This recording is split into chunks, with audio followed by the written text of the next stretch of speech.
عن أبي المنهال سيار بن سلامة قال: دخلت أنا وأبي على أبي برزة الأسلمي رضي الله تعالى عنه، فقال له أبي: حدثنا كيف كان رسول الله صلى الله عليه وسلم يصلي المكتوبة؟ فقال: كان يصلي الهجير التي تدعونها الأولى حين تدحض الشمس، ويصلي العصر، ثم يرجع الهجير التي تدعونها الأولى هي حين تدحض الشمس، ويصلي العصر، ثم يرجع أحدنا إلى رحله في أقصى المدينة والشمس حية.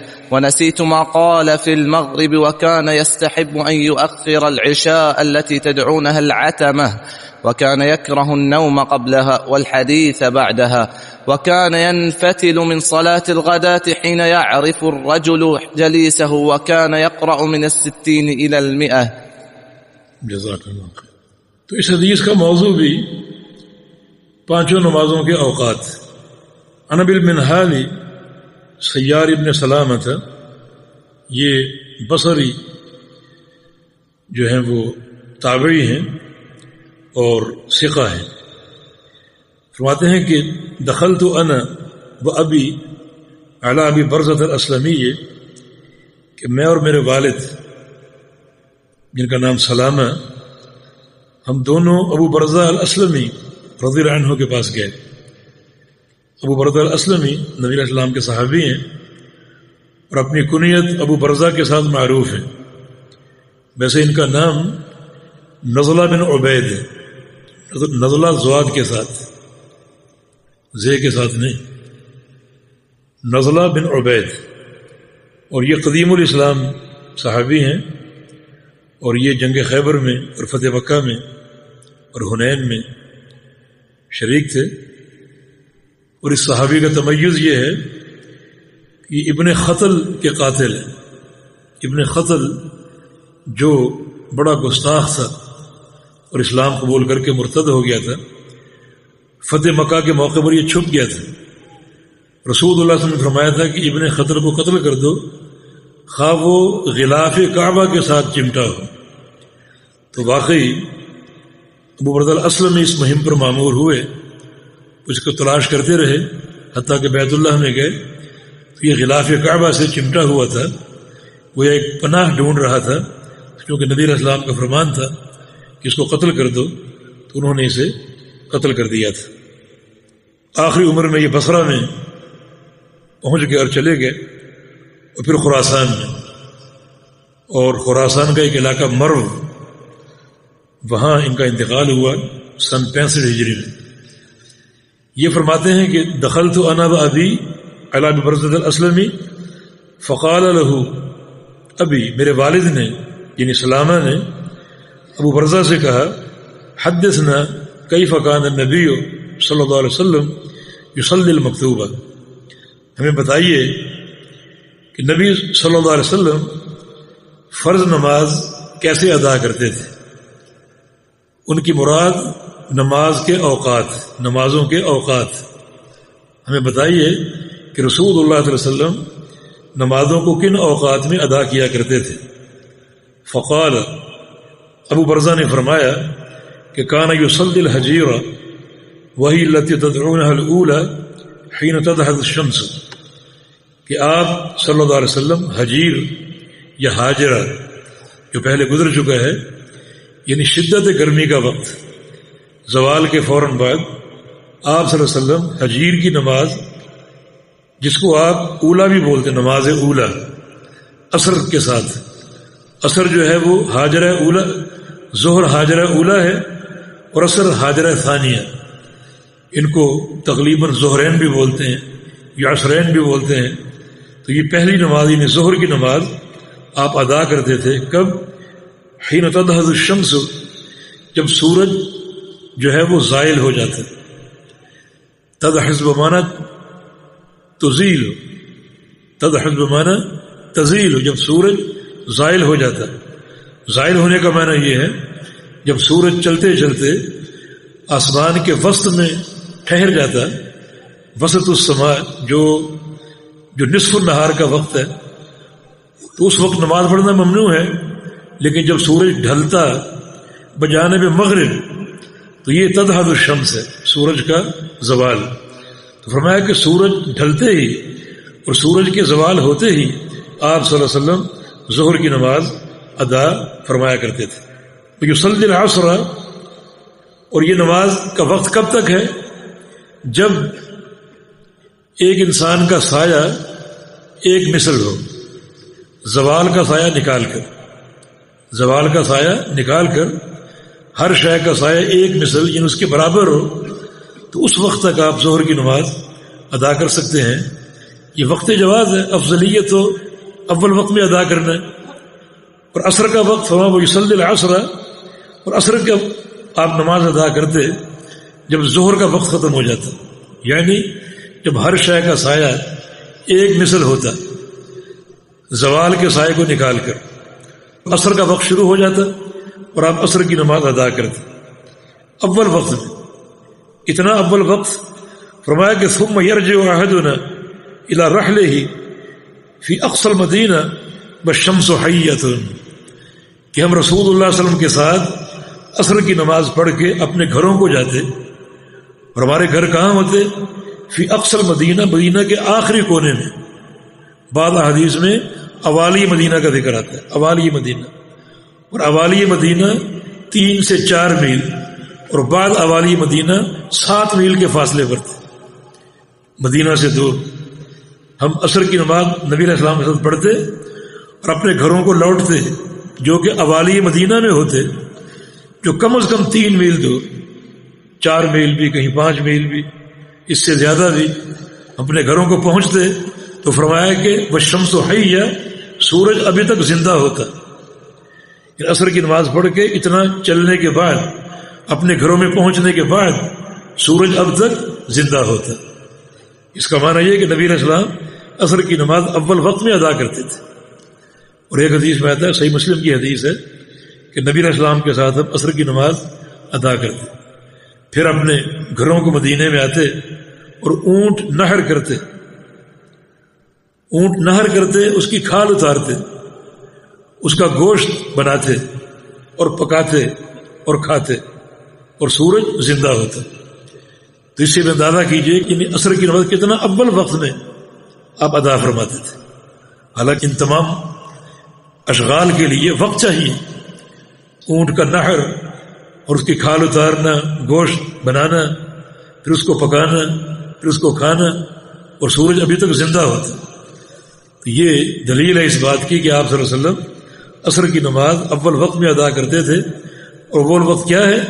جب ہر شے کا سایہ ایک مثل ہو، زوال کے سائے کو نکال کر۔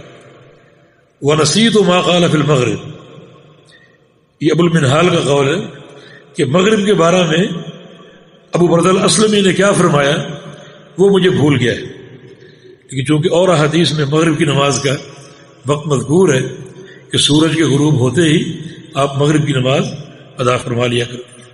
آگے فرمایا کہ وَكَانَ يَسْتَحِبُّ أَن يُؤَخِّرَ مِنَ الْعِشَاءِ الَّتِي تَدْعُونَهَا الْعَتَمَ، اور آپ صلی اللہ علیہ وسلم پسند فرماتے تھے، یستحب پسند فرماتے تھے، ان یؤخر العشاء کہ عشاء کی نماز کو لیٹ کریں، مؤخر کریں۔ عشاء کی نماز کیا ہے؟ یہ وہی نماز ہے التي تدعونها العتمہ، جس کا نام تم عتمہ رکھتے ہو۔ یہ جو اعرابی تھے بدو، وہ عشاء کو عتمہ کہا کرتے تھے۔ یہ صحابی نے ایک فہم دیا، یہ نام تمہارا رکھا ہوا ہے، شریعت کا نام عشاء ہے۔ رسول اللہ صلی اللہ علیہ وسلم کا فرمان بھی ہے کہ لا یغلبنکم الاعراب علی اسم صلاتکم العشاء، کہ اعرابی اور بدو جو ہیں وہ تمہارے عشاء کی نماز کے نام پر غالب نہ آ جائے۔ وہ اس کو عتمہ کہتے ہیں، جس میں تاخیر کا معنی ہے، تو اس نام پر تم پر غالب نہ آ جائے، بلکہ اس کا نام عشاء ہے، جو کتاب و سنت سے ثابت ہے اور معلوم ہے۔ تم نے اسی نام کو جو ہے وہ ذکر کرنا ہے اور اسی نام کو تم نے پکارنا ہے۔ ایسا نہ ہو کہ یہ اعرابی اپنے نام کے ساتھ تم پر غالب آ جائیں۔ اس کا نام قرآن و حدیث میں عشاء ہے، نہ کہ عتمہ ہے۔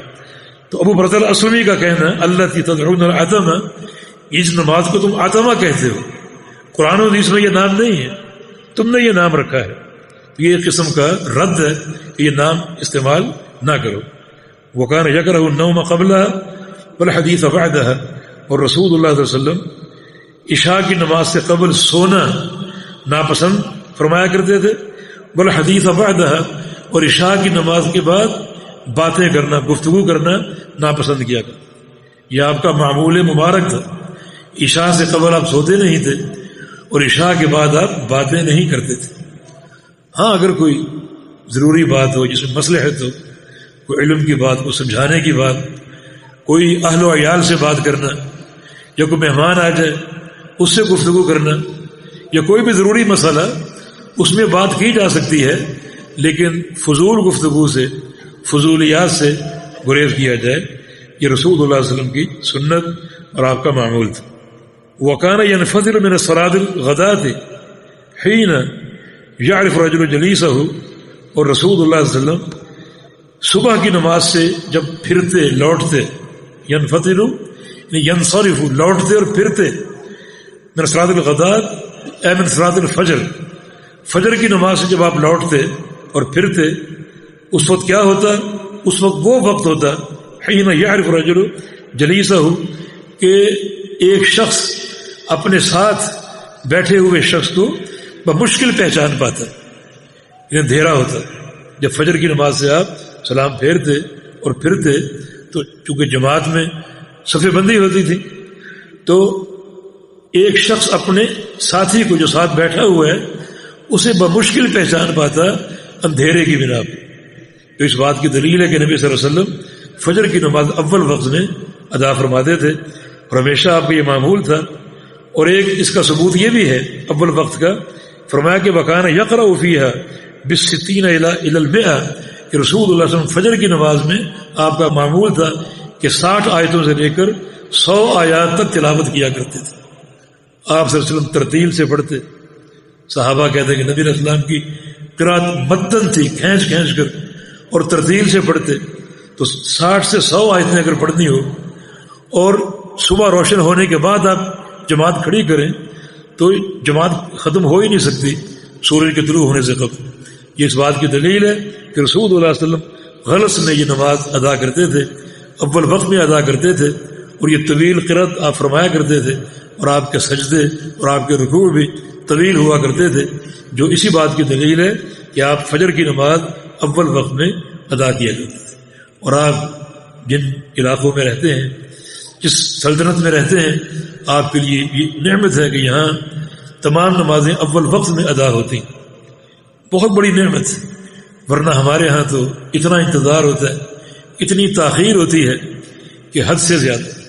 جو ایک فضیلت اس کا مستقل یعنی خاتمہ کر دیا گیا، جو پیارے پیغمبر کا معمول ہے اسے بالکل ختم کر دیا گیا، اور خاص طور پہ فجر اور عصر میں انتہائی تاخیر۔ یعنی رمضان میں فجر کی جو اذان ہوتی ہے وہ طلوع فجر کے ساتھ ہی ہو جاتی، رمضان جو ہی گزرا 20 منٹ آدھا گھنٹہ لیٹ ہو گیا۔ کیوں؟ فجر کی نماز کا مسنون وقت، مشروع وقت ہے، اس سے لیٹ کرنے کا اختیار کس نے دیا؟ یہ اختیار کس نے دیا؟ اصل بات یہ کہ نبی علیہ السلام کا معمول تھا کہ اذان اور نماز میں جو وقفہ ہوتا تھا آپ کا اتنا ہوتا تھا کہ کھانا کھانے والا بآسانی اپنا کھانا کھا کر فارغ ہو جائے، 15 منٹ 20 منٹ۔ اور اگر فجر کے طلوع ہوتے ہی اذان دے دیں اور جماعت اسفار میں ہو تو پونا گھنٹہ انتظار کرنا پڑے گا، ابھی آدھا گھنٹہ اذان لیٹ ہو رہی، کسی اختیار کے تحت۔ اور فجر کی اذان جو ہے اس کے ساتھ 2 حکم معلق ہیں۔ فجر کی اذان صرف فجر کی نماز کے لیے نہیں ہے، بلکہ فجر کی اذان کے ساتھ روزے کی فقہ بھی ہے۔ روزہ لوگ رکھتے ہیں، پیر کا روزہ، جمعرات کا روزہ، ایام 20 کے روزے، خواتین کے روزے، قضا، تو لوگ تو اذان کا اہتمام کرتے ہیں۔ اور اگر اذان آپ کی آدھا گھنٹہ لیٹ ہو چکی تو کتنے روزے لوگوں کو برباد ہو رہے ہیں، کہ کس اختیار کے تحت یہ وقت لیٹ کیا جائے۔ تو اللہ تعالیٰ ہدایت دے، اور آپ کے لیے یہ نعمت کبریٰ، نعمت عظمیٰ ہے کہ جن بلاد میں آپ مقیم ہیں یہاں پہ الحمدللہ تمام نمازیں اول وقت میں ادا ہوتی ہیں، اس وقت میں ادا ہوتی ہیں جس وقت میں رسول کریم صلی اللہ علیہ وسلم ادا فرمایا کرتے تھے۔ اللہ پاک توفیق دے۔ جی